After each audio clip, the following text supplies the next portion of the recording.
Manoloana kosa ny disadisa mikasika indrindra ny tsy faneken'ny fianakavian'ireo olona matin'ny pesta amin'ny tokony handevenana ny fianakaviana any amin'ny fasan-drazany dia nisy ny fepetra noraisin'ny tompon'andraikitra eo anatrehany Jemy Maradaniela sy Mamy Rasoanaivo.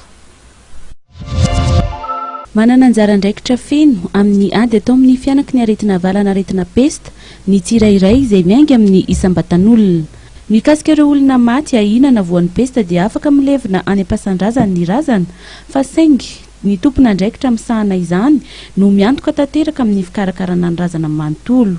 ary ny fianakaviana dia tompon'andraikitra tsy tokony kitihana ny razana intsony avy eo. Famezan-toko zany miaraka amin'ireo amin'ny mponina zany hoe rasendra misy sanatriavina hoe nisy na avatsika zany na hoe mpiarabelona amintsika tratrany hoe indosy fahafatesana noho ny aretina pesta io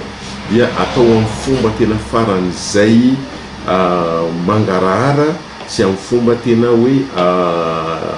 manaraka ny fomban-drazana eto Madagasikara zany fomba anaovana an'izay fikarakarana ny razana zay fa kosa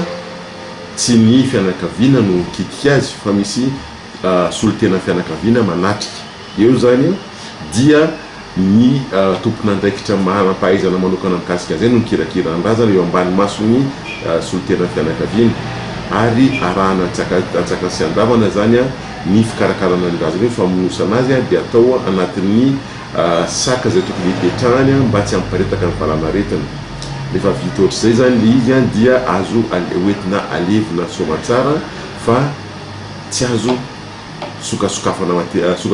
tsony kosa aloha le toerana misy ny razana amin'izay fotoana izay. Araka izany na misokatra aza ny fasan'ireo fianakaviana misy ny avana voan'ny pesta dia tsy ahina ny fianaky ny aretina raha toa ka manatanteraka ny fepetra amin'ny tsy tokony kitihana ny razana izay nofonosony ny tompon'andraikitra izany. Ampy ihany koa ny fanafody ahafahana mifehy ny valana aretina pesta amin'izao fotoana izao fa tokony antso ny laharana 0700 ireo izay mahita tranga mampihaya.